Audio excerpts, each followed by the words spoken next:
I mostly get weapons and armor, and various, I believe they're called trinkets in other games. In this game, they're actually called merchant trash, which is hilarious.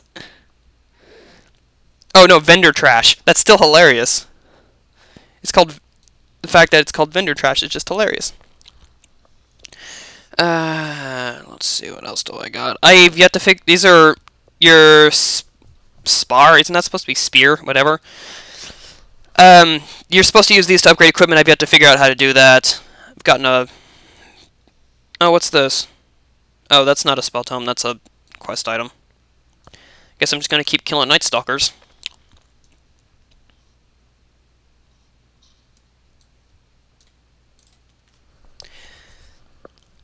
This game's level cap is stupidly high to the point I don't think I'll be playing this game long enough to get there.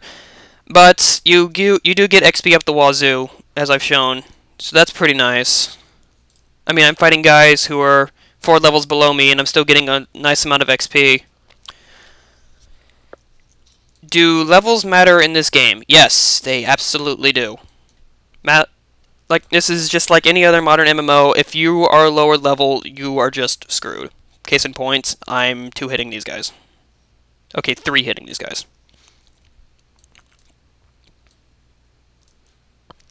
Alright, only 4 more to go.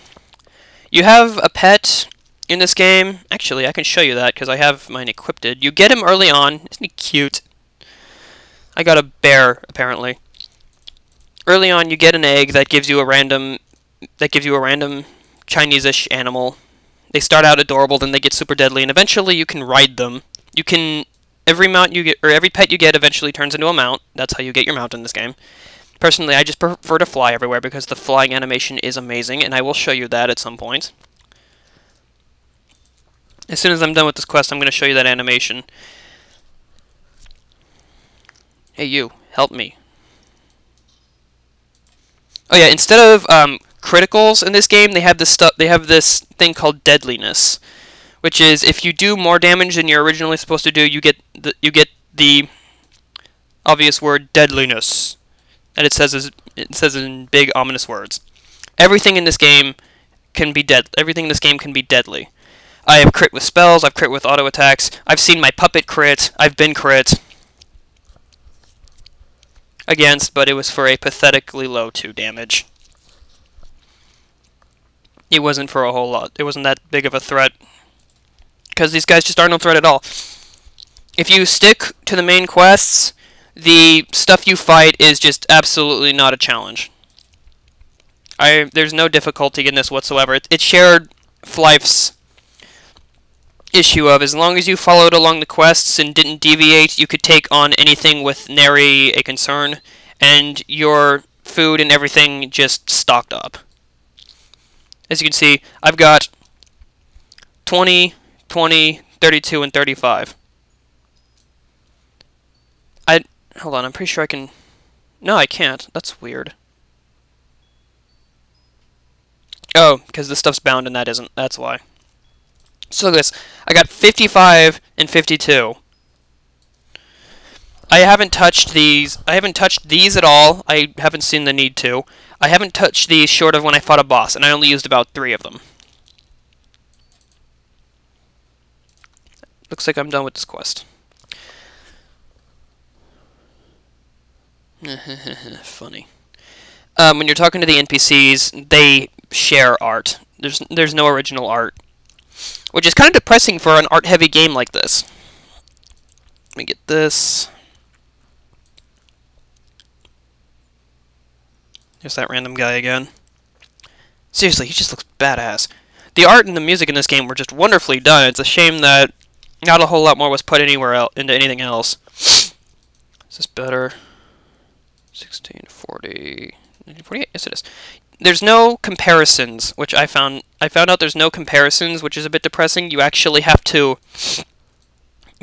equip things, look at the stats, and then unequip them and compare the stats. That's what you got to do. It's kind of weird like that. All right. For lack of a better thing to do right now, since I finished my quest and I don't have any friends on here, lol, I'm going to show you the flight animation as I go to Ghost's Cave. Also, all of the ride NPCs have similar names. It's really funny. Need a ride.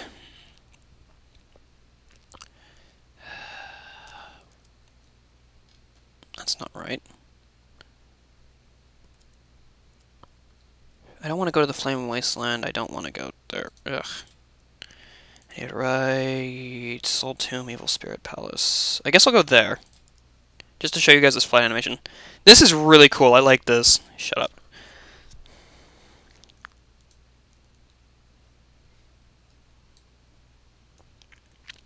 And like I said, there's just these random NPCs. Like you can see that bone dragon looking thing following me. And I just like how they have this little bird made out of charms as your source of flying. And flying in this game is absolutely vital, especially in this starting area. Look at this. All of the islands are separated by these massive chains. It looks absolutely beautiful. The background art looks stunning. Everything here just looks absolutely amazing. There's another one of those random things. Apparently that's a giant bat. So yeah, I really like how this game looks. I really like how this game sounds. Everything sounds really cool. But that can't carry a game. As I've said before, and will continue to say, that cannot carry a game. Here's this big boss fight I was talking about, where all these AIs are beating up on this one guy. This just looks awesome. Claim. That's another... See, look, I just got 2.6k XP for doing nothing. Oh, and apparently the reward shot up to 15 minutes, but still. I got 2.6k XP for AFKing. I could go away from keyboard, come back, and get 3k XP. That's kind of lazy, I believe. That just looks absolutely awesome. Alright, what else is there?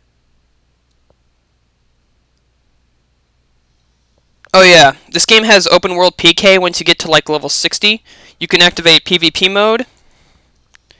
The funny part is, PvP against your own race, you can openly PK against your own race, but the thing is, or against your own faction and your race. The thing is, both of them are greatly discouraged.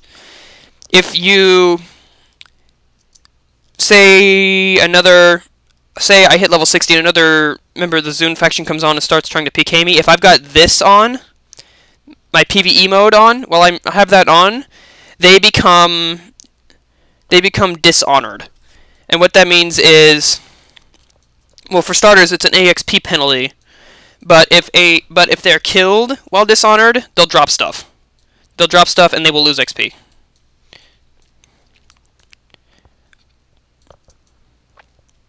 Pretty neat. How they're encouraging people to PK, but at the same time, they don't want people going around beating up people of their own faction. They want people fighting other factions. They're wanting people to...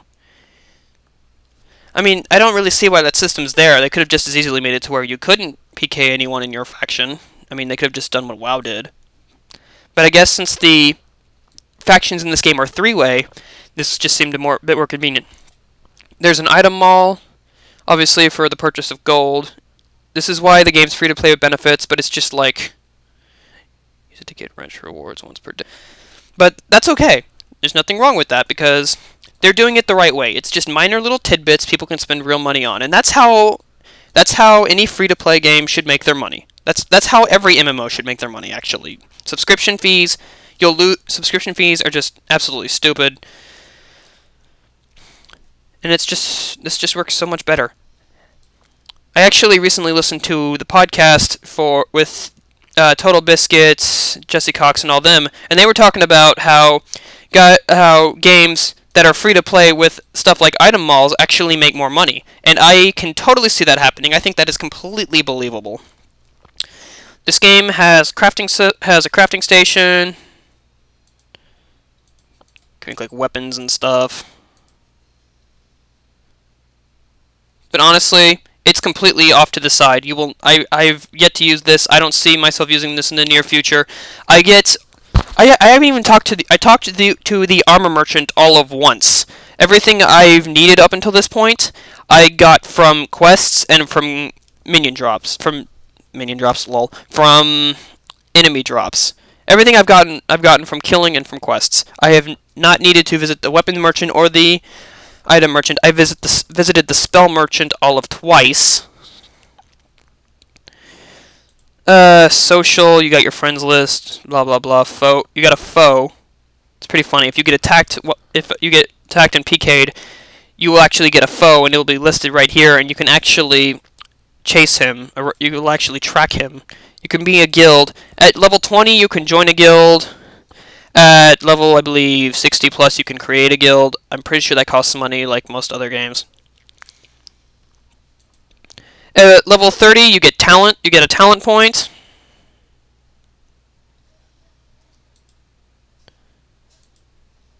Torment, Hellfire, and Anger.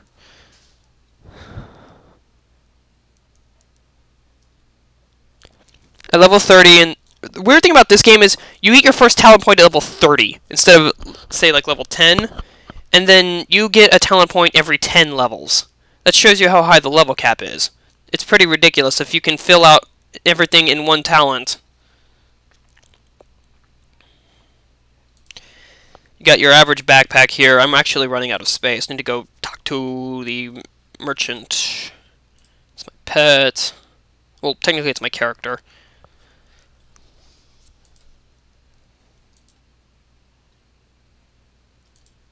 I'm not even sure what this does.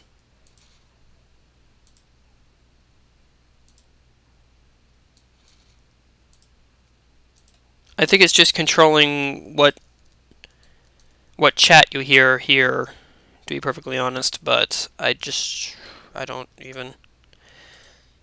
You can hide the shortcut bar, obviously. This is hotkeys for healing stuff, including this fun little thing called an Incarnate, which heals you instantly for a gigantic chunk of health, has unlimited useless, but has later on, this only has 35 seconds, but later on they're going to have stupidly long cooldowns, from what I've heard. Okay, showed you guys a quest, I showed you guys that. Showed you guys everything there really is to show about this game, so... To summarize, this is Zoo Online. It's a pretty interesting game. Original concepts, but not very original concepts, and a couple of unoriginal stuff just sort of hidden away. Like here's a nice little Easter egg. You probably can't hear this, but to anyone who plays this game, who played WoW, you'll recognize the sound it makes when you move a skill from one place to another. It's the exact same sound it makes in World of Warcraft when you move a skill around. It's literally a photocopied. It's photocopied, same sound, everything. So yeah, it's got some little tidbits from other MMOs, but for the most part, it's pretty original. I mean, look at me. I'm blue. I've got a horn. I got this cool little Eastern robe. Look at this area. This is the starting area for the summoners. It's pretty cool looking, I'm not gonna lie. Well, this isn't the starting area per se. The starting area was around here, and I'm supposed to be like right up here. I'm moving up, at least. Oh yeah. Another nice thing I like. Map travel. If you click a place, it will actually create a little area and your guy will start walking. That was a great addition, and I want to see more games with this. It even has it, look at that, it even has it on the compass. I want to see more games that have this, because that's really cool. And it's definitely something that every game needs to have. Definitely reduces the amount of time I'm sitting here holding down the W or the ASD keys.